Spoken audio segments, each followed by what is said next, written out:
할렐루야. 돼요? 우리가 꼭 기억해야 되는 것은 내가 말씀을 사모하는 것보다 말씀이 나를 사모하십니다. 내가 말씀을 기다리는 것보다 말씀이 나를 기다리십니다. 오랫동안 기다리셨습니다. 근데 우리는 말씀을 기다리지 않았죠. 말씀은 오늘 이 시간에도 누군가를 기다립니다. 그래서 말씀이 앞서서 나보다 먼저 나를 기다리고 계십니다. 그 말씀의 주인공 오늘 다 되시기를 소원합니다. 오늘 본문 말씀은 히브리서 3장 14절 말씀입니다. 다 함께 봉독합니다. 우리가 시작할 때에 확신한 것을 끝까지 견고히 잡고 있으면 그리스도와 함께 참여한 자가 되리라. 우리가 시작할 때에 확신한 것 뭐예요? 말씀이에요. 여러분 참 신기한 거 있죠? 우리가 어떤 사건을 당하거나 어떤 사고를 당면하죠. 또는 긴 기간의 시련이 시작되잖아요. 여러분들 꼭 더듬어 보세요. 시련이 있기 전에, 시작되기 전에 주님은 이미 내게 말씀하셨어요. 내가 말씀을 놓쳤어요. 중요한 건 이제라도 내가 이 길을 걷기 전, 이 시련이 시작되기 전에 나를 준비시키기 위해 주신 말씀을 빨리 뒤돌아가서 더듬어 보셔야 돼요. 그 말씀이 나를 그 시련의 끝까지 갈 수 있도록 지켜주십니다. 오늘 이 본문 말씀이 그거예요. 띄워주세요. 우리가 시작할 때에 뭘 시작할 때예요? 구체적으로 시련의 시작 속에 있을 때, 시작을 할 때 확신한 것 뭐예요? 내게 주신 하나님의 말씀, 그때 믿음으로 받았다면 그 말씀을 끝까지 견고히 잡고 있어라. 그러면 그리스도와 함께 참여하는 자가 되리라. 마지막에 꼴이 난단 말이에요. 마지막에 성취되는 시점까지 간단 말이에요. 마지막에 모든 슬픔 대신 희락을 주시는 그 마지막까지 간단 말이에요. 여러분 말씀이 없으면 우리는 시련의 시작부터 중간 그리고 끝까지 못 갑니다. 다 중도, 탈락, 하차합니다. 그러면 히브리서 속에서 한번 또 계속 이 교훈을 한번 이어가 봅시다. 10장 32절 읽어봅니다. 시작. 전날에 너희가 빛을 받은 후에 고난의 큰 싸움을 견디어낸 것을 생각하라. 자 보세요. 그냥 띄워놓으세요. 전날에 너희가 빛을 받은 후에, 자 말씀의 빛을 받은 후에 고난이 시작돼요. 여러분 하나님은 무방비 상태로 고난을 허락하지 않습니다. 우리를 말씀으로 다 잡아놓고 고난이 시작돼요. 중요한 건 당황스럽다면 문제가 있는 거예요. 시련의 순간이 내게 당혹스럽다면 이거는 내 신앙의 평소에 주님의 말씀을 내가 경청하지 않았다는 증거일 뿐이에요. 하나님 아버지는 자녀들을 극진히 사랑하세요. 끝까지 사랑하세요. 절대 당하지 못할 시련을 주지 않으세요. 그리고 감당할 수 있도록 하세요. 뭘로 주세요? 말씀을 미리 주세요. 다 감당할 수 있도록 말씀을 주세요. 시작 전에 말씀을 주세요. 그래서 빛을 받은 후, 말씀을 받은 후에야 고난이 시작돼요. 이게 순서예요. 근데 우리 대부분은 고난을 먼저 받아요. 왜요? 고난 전에 내게 그렇게도 거듭하신 말씀을 내가 듣지 않았다는 거예요. 그래서 고난이 우리에게 엄청 힘들게 느껴져요. 그렇지 않아도 힘들잖아요. 근데도 왜 힘들어요? 영혼이 힘든 거예요. 왜요? 그 영혼이 주신 말씀을 듣지 않았으니까 붙들지 않고 있다는 것을 말하는 거죠. 말씀의 빛이 먼저 임하고 그 다음에 고난이 뒤따릅니다. 그게 하나님의 원리입니다. 그게 하나님의 우리를 향한 사랑이십니다. 결코 미리 예고하지 않고 절대 고난은 내게 오지 않습니다. 미리 다 말씀하십니다. 네 인생 속에 이런저런 고난이 있을 거라고 미리 말씀하십니다. 그 고난 당할 때 이 말씀을 붙들라고 말씀의 무기도 미리 다 주십니다. 미리 다 주십니다. 그래서 뒤로 가야 되는 거예요. 그 사건이, 그 고난이 시작되기 전에 내가 섬겼던 교회에서 주의 종을 통해서 어떤 말씀이 선포됐는지를 뒤돌아가 보세요. 요즘에 뭐 유튜브나 모든 게 다 기록이 남아 있잖아요. 뒤돌아가 보세요. 참 중요한 거예요. 뒤돌아가 보세요. 그 사건이 일어나기 전 주일날 어떤 말씀이 선포됐는지를 뒤돌아가서 이 말씀이 나를 준비시킨 말씀이었구나 깨닫게 된다니까요. 자, 계속 33절 34절 시작. 혹은 비방과 환난으로서 사람에게 구경거리가 되고 혹은 이런 형편에 있는 자들과 사귀는 자가 되었으니 너희가 갇힌 자를 동정하고 너희 소유를 빼앗기는 것도 기뻐하게 당한 것은 더 낫고 영구한 소유가 있는 줄 알미라. 자, 거기까지 무슨 말이에요? 다양한 시련이 있다 소개하는 거예요. 35절 시작. 그러므로 너희 담대함을 버리지 말라. 이것이 큰 상을 얻게 하느니라. 담대함을 버리지 말라. 무슨 말이에요? 내가 네 고난 시작되기 전에 너에게 준 그 말씀을 계속 붙들어라는 뜻이에요. 이게 담대함이라는 게 뭐예요? 그 말씀을 계속 붙들어라 그 말이에요. 왜 말씀을 미리 주실까요? 그리고 왜 말씀을 시작할 때 준 말씀 너 계속 붙들고 끝까지 가봐. 그러면 반드시 큰 상급이 너를 기다리고 있을 거야. 그 이유가 뭘까요? 자, 시편 42편을 몇 구절 봅시다. 시작. 사람들이 종일 내게 하는 말이 네 하나님이 어디 있느냐 하오니 내 눈물이 주야로 내 음식이 되었도다. 여러분 욥기를 보고요, 성경에 시련을 당한 인물들을 보면요, 다윗과 같은 사람들이죠. 이거는 이제 뭐예요? 고라의 자손들의 시예요. 그런데 공통점이 있어요. 내가 내 가정에 어떤 시련이 딱 생기잖아요. 그러면 신기한 일이 일어나요. 내 주변에 믿는 이들이 나를 조롱하기 시작해요. 여러분들 가운데 시련이 닥치면 그 시련을 기도 제목으로 공개하는데 주저할 분들이 계실 거예요. 왜 그럴까요? 그것이 기도 제목으로 나눴는데 내 주변의 사람들은 그걸로 우리의 가정을 조롱하기 시작합니다. 이게 욥의 세 친구들이 한 일입니다. 세 친구들의 말을 보면요, 이들은요 신앙인들이에요. 어떤 면에서는 신학자와 같은 성경을 많이 탐구한 이들이에요. 그런데 신기해요. 욥이 시련에 딱 들어가니까 그 세 친구들이 욥을 조롱합니다. 이게 믿는 이들이 당하는 시련 속에 가장 앞서 먼저 당하는 시련 속의 시련, 아픔이 뭐냐면 내 주변의 사람들이 나를 판단하기 시작합니다. 그래서 말씀을 붙들어야 되는 거예요. 안 그러면 이것 때문에 엄청 힘들어요. 그 다음에 9절 또 볼까요? 자, 내 반석이신 하나님께 말하기를 어찌하여 나를 잊으셨나이까? 내가 어찌하여 원수의 압제로 말미암아 슬프게 다니나이까? 하리로다. 두 번째는 뭐냐?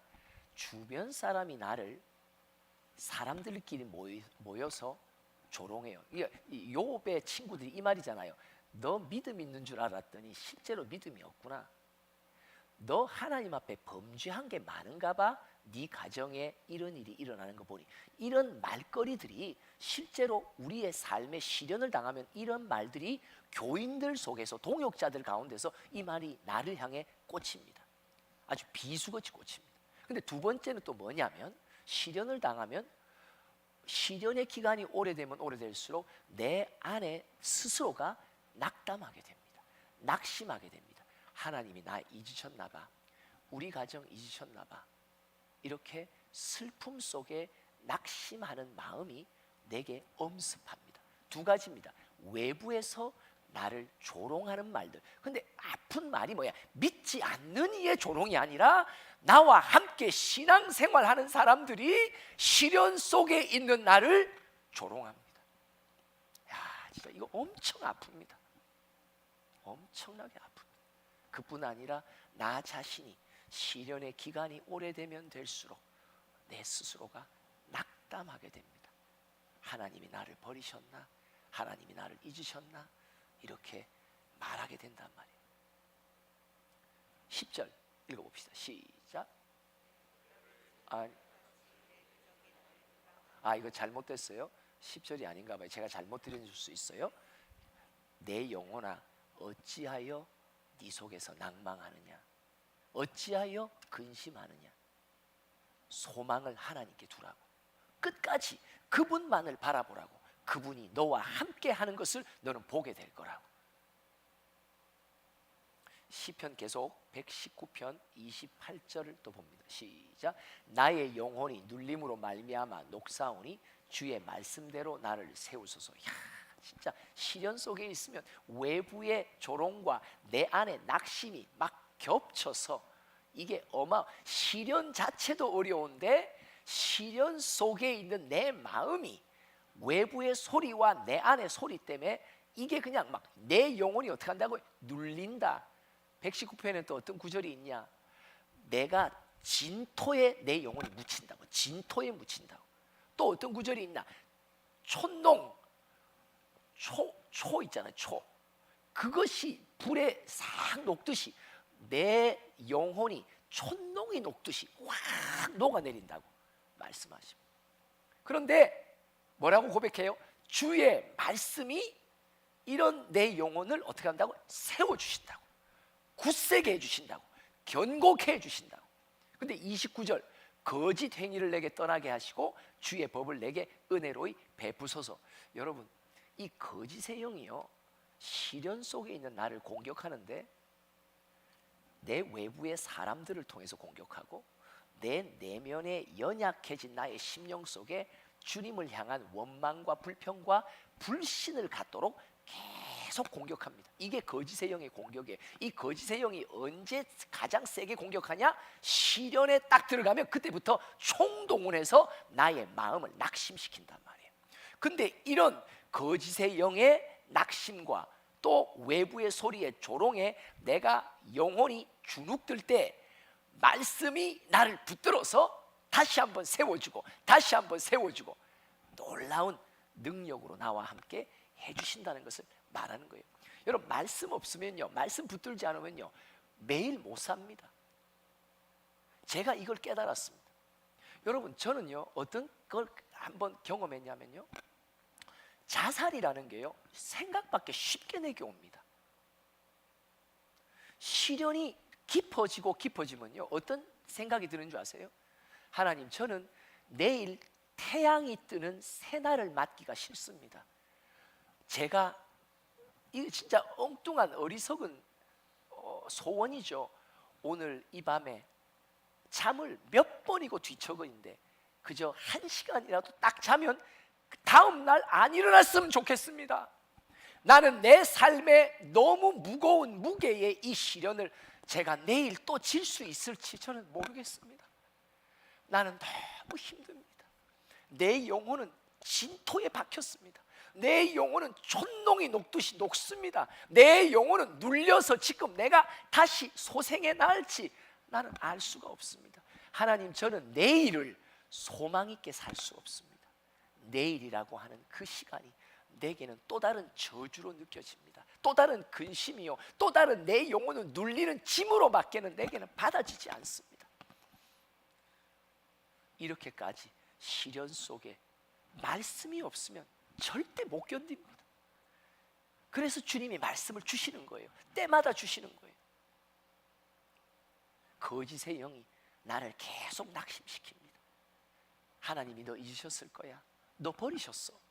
네가 아무리 기도해도 그분 안 들어주실 거야. 계속 거짓의 영이 내 마음에 주님을 불신하고 원망하게 만드는 소리를 계속해서 던진단 말이에요. 시편 84편 6절 7절을 또 읽어봅니다. 시작. 그들이 눈물 골짜기로 지나갈 때에 그곳에 많은 샘이 있을 것이며 이른 비가 복을 채워주시나니. 여기 보면 눈물 골짜기, 시련의 골짜기를 걸을 때 그곳에 많은 샘이 있을 거라고. 무슨 말이에요? 달고 오묘한 그 말씀, 생명의 말씀은, 우리가 그 말씀이 생명의 샘이 된다고 말하잖아요. 이게 많은 샘이 있다는 말은 뭐냐? 이 시련의 시간이 긴 거예요. 가는데 매일, 아니 다니엘 같은 경우는 매일도 하루도 안 되는 거예요. 뭐냐? 하루에 3회 3번의 예배와 기도가 아니고서는 자기가 겪고 있는 시련을 못 견디는 거예요. 그래서 다니엘이 왜 3번 기도했겠어요?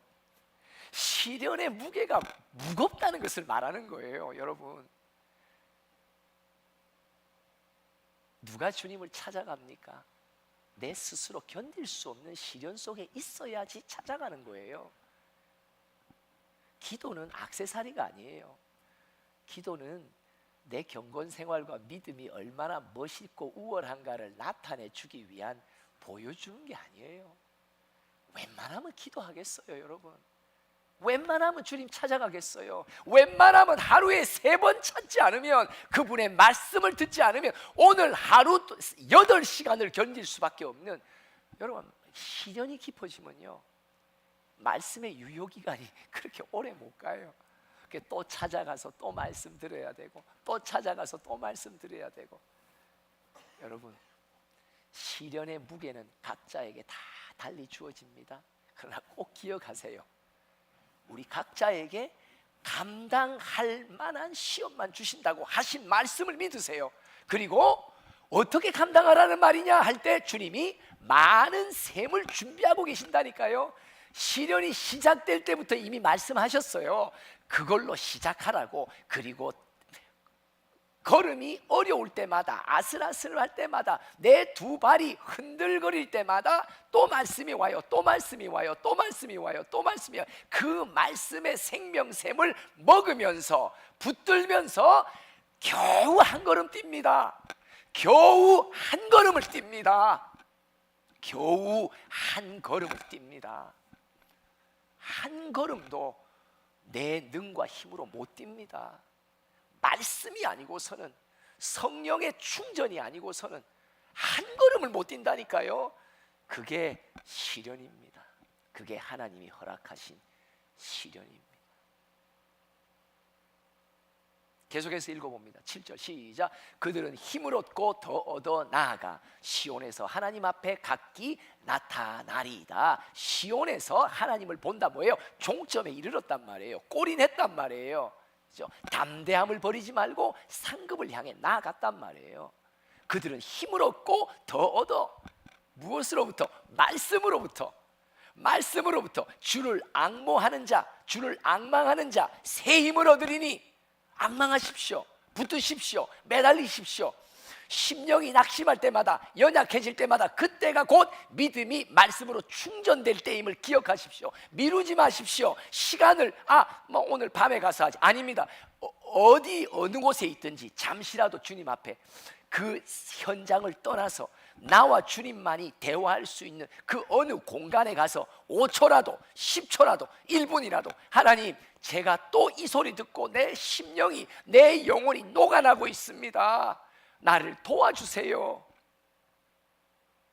나의 믿음의 연약함을 아시고 믿음을 보충시키기 위한 말씀이 준비되어 있습니다. 예비되어 있습니다. 성령께서 그 음성 들려주십니다. 그때서야 다시 내 심령에 힘을 얻고 한 걸음을 뜁니다. 힘을 얻고 또 얻고 새 힘을 얻고 또 얻고 내가 시온에서 하나님을 앞에 서게 될 거라고.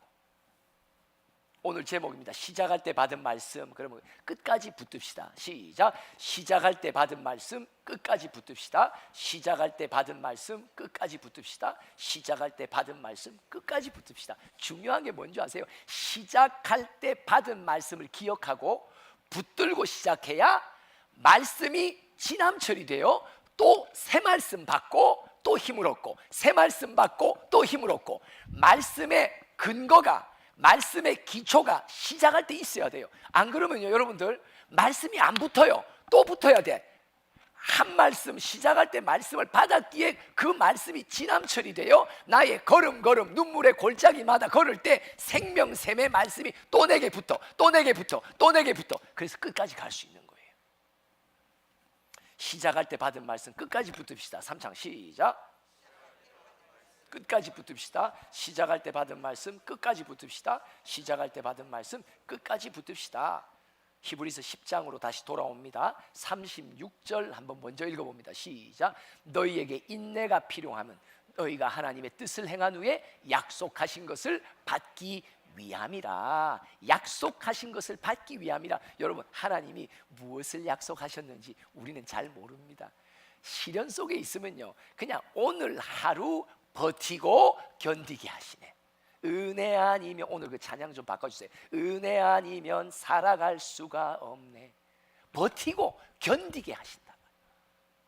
그러니까 오늘 하루 내게 주시는 이 시련의 짐을 오늘도 나는 버티기 바쁘고 견디기 바쁜데 그 말씀을 붙들고 계속 버티다 견디다 보면 어느 때가 되면 여러분 반드시 광명의 날이 온다니까요. 반드시 그 시련의 터널에 마지막 끝에서 빛이 내게 비친다니까요. 분명합니다. 제가 경험했기 때문에 분명히 말할 수 있습니다. 확신차게 말할 수 있습니다. 시련의 터널은 반드시 끝이 옵니다. 끝이 가면 반드시 끝에서 빛이 들어옵니다. 차츰차츰 안개는 걷히고 하나님 지으신 빛이 보이리라. 반드시 빛이 온다니까요. 그때까지 끝까지 담대하십시오. 끝까지 견디십시오. 끝까지 버티십시오. 그러나 그 버티는 것이 사람의 위로와 격려로는 안 돼요. 하나님의 말씀으로만 버틸 수 있어요. 그래서 말씀을 붙들어야 돼요. 시작할 때 받은 말씀 끝까지 붙드세요. 그것이 내게 힘이 돼요. 내게 인내를 준단 말이에요. 인내가 어떻게 돼요? 인내가 필요하다고 말하죠. 어떻게 내가 오래 참아요? 말씀으로 참을 수 있는 거예요. 오늘도 말씀 때문에 내가 한 번 더 견딜 수 있고 말씀 때문에 한 번 더 버틸 수 있는 거예요. 말씀이 능력입니다, 여러분. 말씀만큼 엄청난 능력의 역사는 없습니다. 계속해서 37절 시작. 잠시 잠깐 후면 오시리가 오시리니 지체하지 아니하시리라. 참 이 구절이요, 진짜 이거 승질나는 구절이에요. 이거 시련 속에 있을 때요, 잠시 잠깐, 이런 하나님의 시간은 하루가 천년 같고 천년이 하루 같다. 여러분 시련 속에 있잖아요. 하루가 내가 천년 같다니까. 맞죠? 하루를 지나는 것이 천년을 지나는 거 무게감이 온다니까요. 근데 여러분 참 신기한 게 이게 37절이 누가 고백한 걸까요? 여러분 이 시련의 끝을 향해 나아가며 끝이 딱 오고 끝을 딱 넘어서잖아요. 그 다음부터 시련 속에 주셨던 모든 것을 주님께서 갚아주기 시작해요. 갚아주기 시작할 그때가 딱 되면 내가 겪었던 시련이 잠시였구나를 그때서야 내가 알게 돼요. 참 신기하죠. 언젠가는 우리 가운데 누군가가 37절에 고백을 하실 거예요. 잠시 잠깐 내가 하염없이 걸었던 그 시련의 터널이 이후에 터널 끝 터널을 벗어날 때서야 비로소 뭐라고 깨닫냐, 그 잠시였구나. 베드로도 말하잖아요. 영광의 마지막 영원한 영광을 내가 맛보니 내가 겪어왔던 고난이 참 잠시였다는 것을 고백하잖아요. 똑같습니다. 여러분 끝까지 딱 통과해버리면요, 내가 그렇게 또 하염없는 생이, 저 같은 경우는 10년 동안 겪어나갔거든요. 10년 매일 하루하루가 가시밭을 걷는 살얼음을 걷는 10년의 고난의 터널. 그 고난의 터널이 딱 통과받으면 그 다음에 그 10년이 마치 느낌이 얼마 안 되는 세월처럼 느끼게 하신단 말이에요. 계속해서 봅시다. 시작. 나의 의인은 믿음으로 말미암아 살리라. 또한 뒤로 물러가면 내 마음이 그를 기뻐하지 아니하리라 하셨느니라. 의인은 믿음으로 말미암아 살리라. 어떤 믿음? 주신 말씀을 믿음으로 말미암아 살리라, 이 말이에요. 믿음이라는 것은 허상이 아니에요. 추상적인 게 아니에요. 뭘 믿냐? 예수를 믿는 거예요. 뭘 믿냐? 예수의 말씀을 믿는 거예요. 예수의 말씀을 믿음으로 말미암아 너는 오늘도 네 영혼이 넉넉히 살아갈 거라고, 넉넉히 이길 거라고, 넉넉히 감당하게 될 거라고. 아멘. 간사 39절 시작. 우리는 뒤로 물러가 멸망할 자가 아니요 오직 영혼을 구원함에 이르는 믿음을 가진 자니라. 아멘. 뒤로 물러가면 끝납니다. 시련은 기회입니다. 시련은 주님을 알아갈 수 있고 내 안에 우리 가정과 공동체에 주의 나라가 임하는 필수는 뭐예요? 시련입니다. 시련이 없이는 주의 나라가 임하지 않습니다. 시련이 없이는 가난해지지 않습니다. 시련이 있어야 가난한 심령이 되고 가난한 심령 속에 하나님의 통치가 임합니다. 주의 나라가 임하는 필수 과정 시련입니다. 구원함에 이른다 무슨 말이에요? 구원의 종점 결국에까지 이룰 수 있도록 만들어 주신다. 담대함을 버리지 말라. 상급이 크라고. 네가 그 약속, 하나님의 약속, 내가 지금은 알 수 없지만 뭔가 이 시련을 통해서 너에게 이루시고자 하는 하나님의 약속이 반드시 성취되는 것을 너는 보게 될 거라고. 저는 지금 보고 있습니다. 놀랍습니다. 여러분들 각 삶의 현장 속에서 가정마다 하나님이 그 가정에 이루시고자 하고 성취하시고자 하는 하나님의 뜻과 약속 반드시 이 시련의 끝에서 반드시 여러분들 체험하게 되고 목도하게 되고 그때서야 위대하신 하나님을 찬양하는 일에 여러분들의 마음과 뜻과 힘을 다 쏟게 될 것입니다. 욥이 어떻게 그 큰 시련을 이깁니까? 23장 10절 우리가 잘 아는 이 말씀을 붙들고 이긴 거예요. 읽어볼까요? 시작. 그러나 내가 가는 길을 그가 아시나니 그가 나를 단련하신 후에는 내가 순금같이 되어 나오리라. 욥이 어떤 말씀을 받았냐? 너 지금 이 시련에 잘 가봐봐. 내가 이 길을 내가 준 길이야. 이 시련의 길 다른 이가 준 것도 아니고 아무것도 아니야. 내가 준 길이니까 내가 이 길을 어떻게 너가 걸어야 될지 내가 잘 알고 있어. 내가 때마다 너에게 말씀으로 힘줄게. 말씀 받아서 계속 잘 걸어가. 그러면 이 시련의 터널이 끝나잖아. 그럼 내가 너에게 줄 약속의 성취의 선물이 뭐냐면 너는 정금 같은 믿음을 가진 자로 너는 거듭나게 될 거라고. 욥이 이 말씀을 붙들고 끝까지 갑니다. 이 구절이 그 구절입니다. 아, 욥이 시련을 시작할 때 하나님께서 이 말씀을 주셨구나. 이 말씀, 이 시련 끝에 나에게 주실 하나님의 상급, 정금 같은 믿음, 이거구나. 이게 하나님의 의도였구나. 목적이구나. 그 목적을 계속 상기시키며 그가 그 길을 끝까지 걸었다. 그래서 인내할 수 있었다고 말합니다. 오늘 여러분들 주변 사람들이 알리지 못하는 내 마음의 여러 가지 근심의 시련들은 없는 이들이 없을 거예요. 시련이 있다는 것은 하나님의 진짜 자녀이기 때문에 주시는 선물이기 때문에 그래요. 그 시련 속에 있을 때 꼭 기억하세요. 시작할 때 받은 말씀 끝까지 붙으세요. 그 말씀이 또 다음 말씀을 불러올 거예요. 그 다음 말씀을 불러올 거예요. 계속 그 시련의 끝에 가서 하나님의 얼굴을 배울 때까지 그 말씀이 여러분들의 걸음을 넉넉히 힘차게 굳세게 걸을 수 있도록 도와주실 줄 믿습니다. 기도합시다. 하나님 아버지, 진정 말씀이 주시는 힘이 아니면, 이 은혜가 아니면 내가 살아갈 수 없음을 오늘 고백합니다. 버티고 견디게 하시는 하나님의 말씀의 능력을 오늘 이 순간 다시 한번 붙들길 원하오니, 내가 혹 내려놓고 단념하고 있었다면 다시 한번 그 말씀을 붙들 수 있도록 믿음의 믿음을 더하여 주시옵소서. 예수님의 이름으로 기도합니다. 아멘. 은혜 아니면 살아갈 수 없다.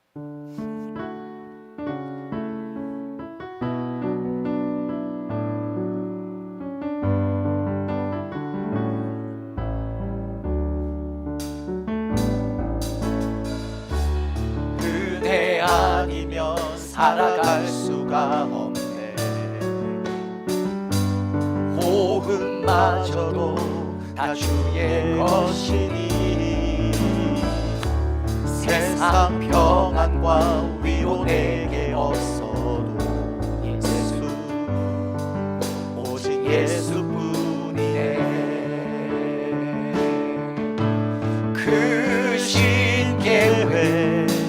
가볼 수도 없고 작은 고난에 지쳐도 주께 묻기 나의 모든 삶 버티고 견디게 하시네. 아멘. 은혜 아니면 살아갈 수가 없네. 나의 모든 것 다 주에 맡기니